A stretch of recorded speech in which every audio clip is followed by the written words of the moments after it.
न्यायालय की पाठशाला में आप सभी का स्वागत है। आज के इस वीडियो लेक्चर में हम डिस्कस करेंगे कि जब पुलिस आपकी एफआईआर दर्ज करने से मना करे तब आपको क्या करना चाहिए। इस वीडियो लेक्चर का कंप्लीट बेनिफिट आपको तभी होगा जब आप इस सीरीज को स्टार्टिंग से समझते हुए चलेंगे, क्योंकि इस एपिसोड से पहले बने एपिसोड में हमने एफआईआर के विभिन्न पहलुओं को बारीकी से समझने का प्रयत्न किया है। Because as you know that कि हमारा उद्देश्य कानून के व्यवहारिक प्रयोग को आप तक पहुंचाना है। तो चलिए समझना शुरू करते हैं। जैसा कि कॉग्निजेबल ऑफेंस की इंफॉर्मेशन मिलने पर पुलिस एफआईआर दर्ज करने के लिए बाध्य होती है। प्रोविजन सेक्शन 173 ऑफ बीएनएसएस में निर्दिष्ट है, जबकि नॉन कॉग्निजेबल ऑफेंस की इंफॉर्मेशन मिलने पर एनसीआर रिपोर्ट दर्ज करनी होती है। प्रोविजन सेक्शन 174 ऑफ बीएनएसएस में निर्दिष्ट है, बट हम यहां समझेंगे कि जब पुलिस ने एफआईआर रजिस्टर करने से डिनाई कर दिया तब क्या करना सही होगा। तो सबसे पहले यह समझते हैं कि ऐसे क्या कारण रहे कि पुलिस ने एफआईआर दर्ज करने से मना कर दिया।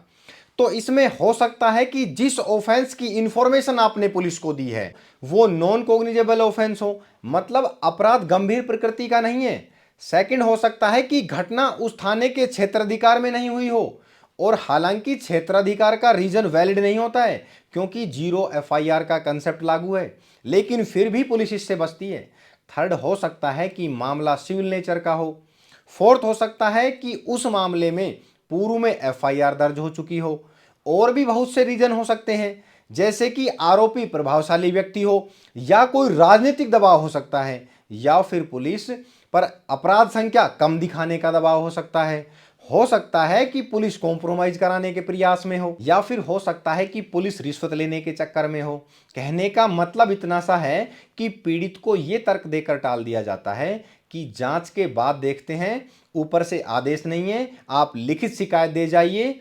मेरी बात पर गौर करना, क्योंकि अक्सर हम लोग भी यही गलती कर देते हैं कि जब हमारे साथ कोई आपराधिक घटना होती है तब हम 112 पर कॉल नहीं करते और ना ही लोकल कंट्रोल रूम में कॉल करते, जिससे पुलिस के लिए एफआईआर दर्ज करने से मना करना और भी आसान हो जाता है।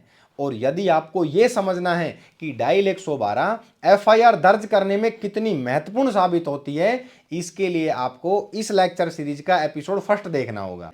क्योंकि जब आप 112 पर कॉल करते हैं तब कंट्रोल रूम शिकायत दर्ज करता है, जो एक इलेक्ट्रॉनिक रिकॉर्ड बन जाता है। बाद में एफआईआर ना दर्ज करने की स्थिति में यह इलेक्ट्रॉनिक रिकॉर्ड एविडेंस के रूप में काम आता है।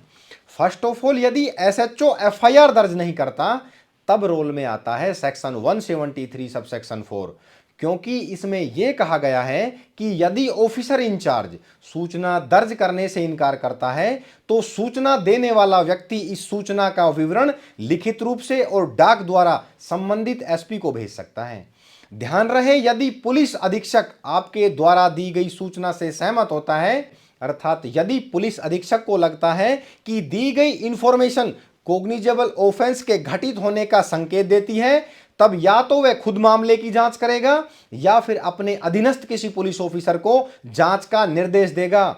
ध्यान रहे, एसपी को शिकायत रजिस्टर्ड डाक द्वारा भेजना अनिवार्य है, क्योंकि यदि पुलिस अधीक्षक भी कार्रवाई करने में विफल रहते हैं तब व्यक्ति मजिस्ट्रेट से सहायता मांग सकता है।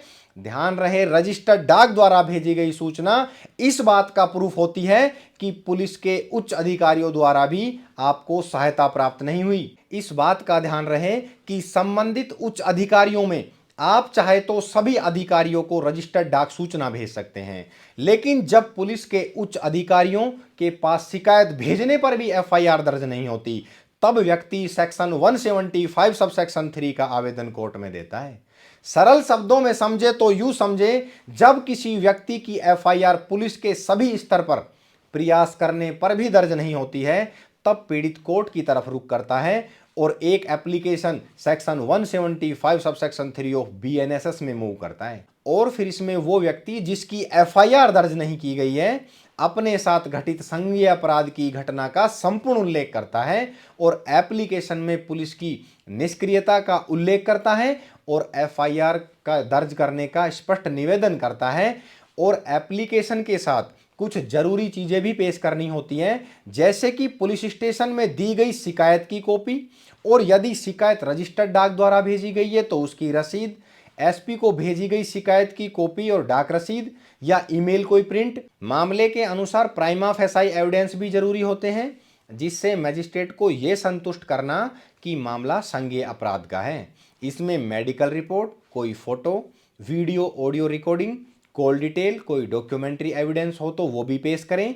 ध्यान रहे, कोर्ट में सेक्शन 175 सबसेक्शन 3 के आवेदन के साथ आपको एक एफिडेविट पेश करना अनिवार्य है।